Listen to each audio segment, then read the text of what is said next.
here now to talk about where things are at in New South Wales and take your questions, so send them through to the app. How about a big round of applause for the CEO of Infrastructure New South Wales, Tom Gellibrand. Thank you very much, Adam. It's very, very good to be here today. I'd like to say thank you first to the ACA for inviting me, and I'd like to say Warami Mitiga. Hello, everybody. Congratulations also to ACA, because last night I had the honour of being invited to their 30th year celebration, which was a great event. And one of the things that struck out to me the most was that we had the opportunity to hear from Wal King, the founding chair and chairman, I think, for a period of about 16 years. So he obviously set it up well, because he'd been very impressed to see this many people here today. I'll talk about Wal in a few minutes, because some of the things he said were quite profound and resonated very much with me. I'll start off talking about Infrastructure New South Wales. I'll talk about it quickly, because I think most people here are familiar with the organisation. We provide independent advice into government on everything infrastructure. That advice goes to what to invest in. We look at assuring the projects that are currently being invested in, and they number about 400 at any one particular point in time. So pretty much most projects worth more than $100 million we look after. We provide strategic advice into government as well in terms of what the future investments for the state should look like. They don't always follow everything we say, but we always get a seat at the table, which is fantastic. And if you look forward in New South Wales in terms of that investment pipeline, we're talking about dollars in the order of about 120 billion. So very, very substantial investments. And we also get to deliver projects, which is a great honour, and it's something that keeps us really sharp at Infrastructure New South Wales. So some of the projects you'll be familiar with, fish markets, which is in the press today, which is always good. Also Powerhouse Museum, Sydney Modern Art Gallery, built a jail not so long ago with John Holland, which was also particularly pleasing.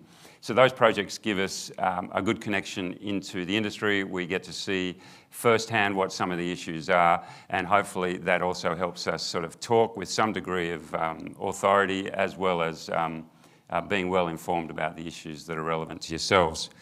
So today I'm going to go through a few slides, government priorities, and then I'll turn to the 10-point plan that Adam mentioned just before. In terms of the priorities of government, these have been made crystal clear by the Treasurer, by the Premier and their ministers in the government. The Western Sydney Aerotropolis is an absolutely fundamental thing to the prosperity of Western Sydney, Sydney more broadly, and if you actually think about where investments are going to be made in Australia, actually the Australian economy. That impact of the Aerotropolis will drive jobs in Western Sydney, an enormous amount of development, an enormous amount of construction, and we're working really closely with a whole range of partners at the moment in terms of making sure that that happens at the right time. The airport's going to open in 2026, that's just around the corner.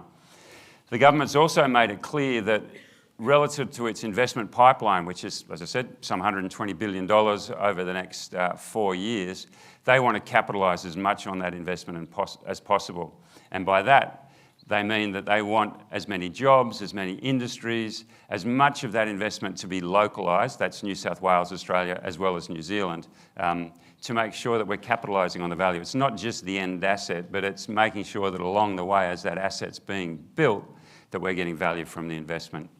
The third priority of government, which has been mentioned before by a couple of the speakers that just bravely stood up, is the energy transition.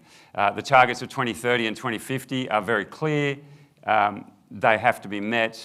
We're retiring coal power plants. We need to transition to renewable energy. We're working really closely with the first of the renewable energy zones at the central West Arana area, and there's an enormous investment that needs to be made there. John Davies mentioned before that has started off fairly slowly, but we now need to hasten our efforts to transition to renewable energy. And that goes to simply putting orders in for massive things like synchronous converters, all the works that we need for these massive solar farms.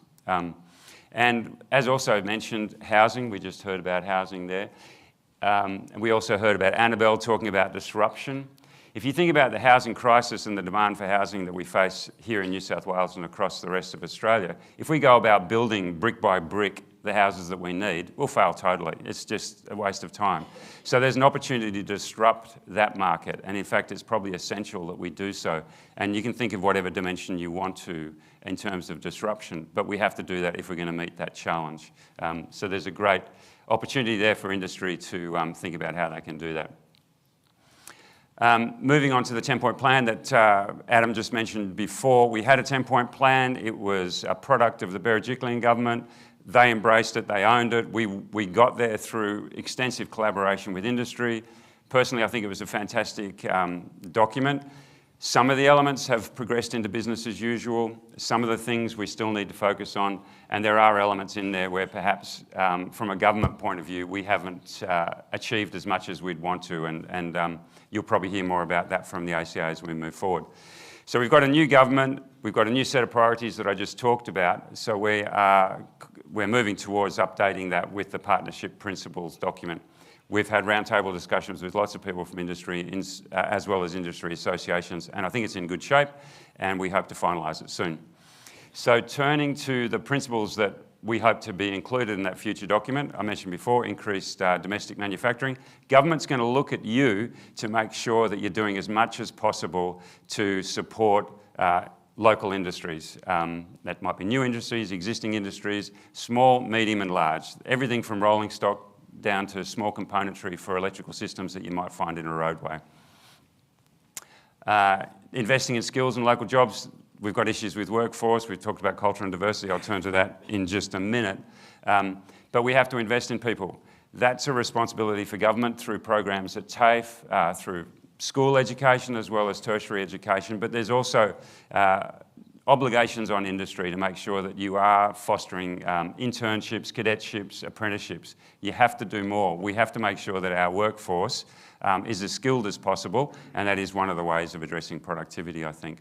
Safety and well-being is perennial.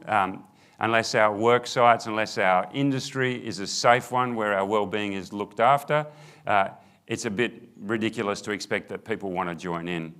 The condition that you go to work to in the morning has to be the same, if not better, when you go home at night. So that has to be ongoing in all of our documents. Culture and diversity, it's also been mentioned. 12% of the workforce that you might find on a site in any one day is female. Last time I checked, 50% of the population was women, but they don't turn up to site. So we have to continually reflect on why that is the case. What can we do to improve it? At NSW, it's a small program, but we've got a grant program of $20-odd million over the next 4 years that we want to and are giving to industry to say, well, what can you do to improve the diversity that you see on your site? We want to invest in that. So, and it will benefit industry, obviously. You can get more people on site, you get a happier, more diverse and arguably safer site through increasing your diversity. Improving financial sustainability. If we all go broke, there's not going to be anyone to build this or enjoy the fantastic investments in infrastructure the governments are making. The photo up there is obviously of a bus. It's a net zero bus, which was one of the contracts that Josh Murray's department entered into with the private sector, and arguably hugely successful. The contractor made money, the government got the product it wants, and now if you're standing on the side of the road and one of these lovely buses comes to pick you up, you're not going to get drowned out by diesel noise or diesel fumes. You can jump on it. So it's a really good example of a successful project. And government is absolutely wedded to making sure that its projects are successful because we need a great industry. Productivity is something that is perennial. I mentioned before Wal King. I was lucky enough to hear him speak last night. It was fantastic. And as I was listening to him, I was sort of thinking, this is resonating. What is it? And I was thinking about everything old is new again, I think is the phrase I'm talking about. He mentioned the five things that were absolute priorities for ACA back in 1970, and productivity was a key one. Of the 5 things he mentioned, 3 of them are within the partnership principles that I'm talking about today. So productivity is perennial. We absolutely have to do that. Modern methods of manufacturing might be one way, digitalisation of the industry. I know there's an item dear to Adam's heart, which is artificial intelligence. And I think there are opportunities there to introduce that. Slightly disruptive, but it could be another way of improving our productivity. And decarbonisation is a challenge that we all face.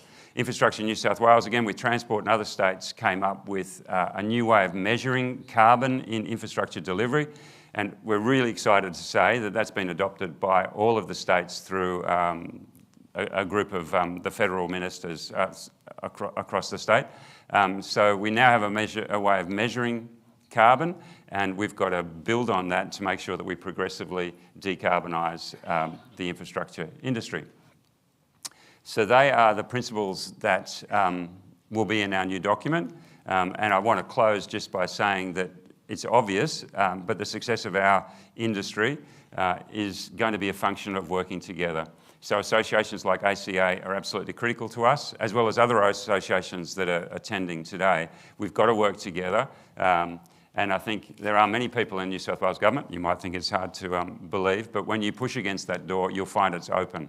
We do want to understand what's important to the industry, and we want to work together to resolve the issues that you face. Thank you, Adam. You wait there for a second, Tom.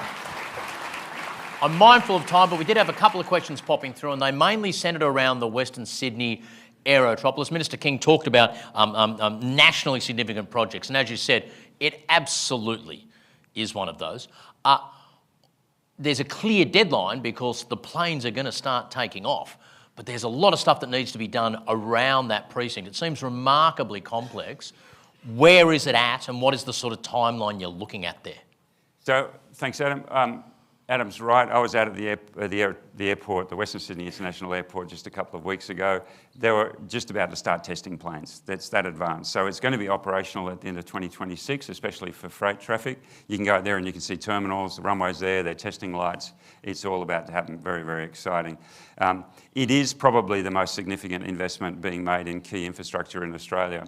And again, if you had whatever money you've got, $100, $100 million or $1 billion, and you wanted to look where in Australia you wanted to make that investment, you could go to Hobart, perhaps even Adelaide.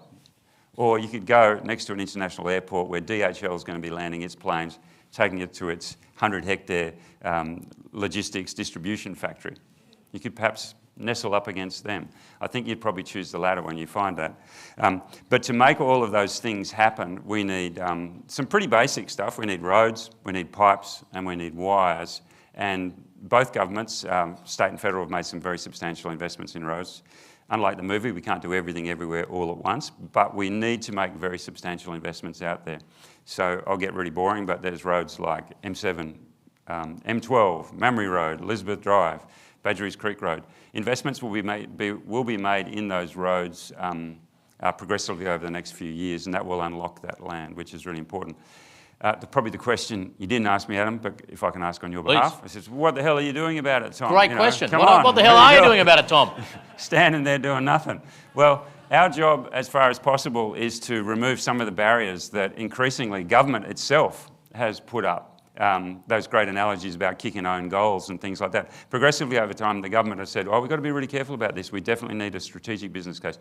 Then we need a final business case. And then we'll need to do some assurance. I'm responsible for that.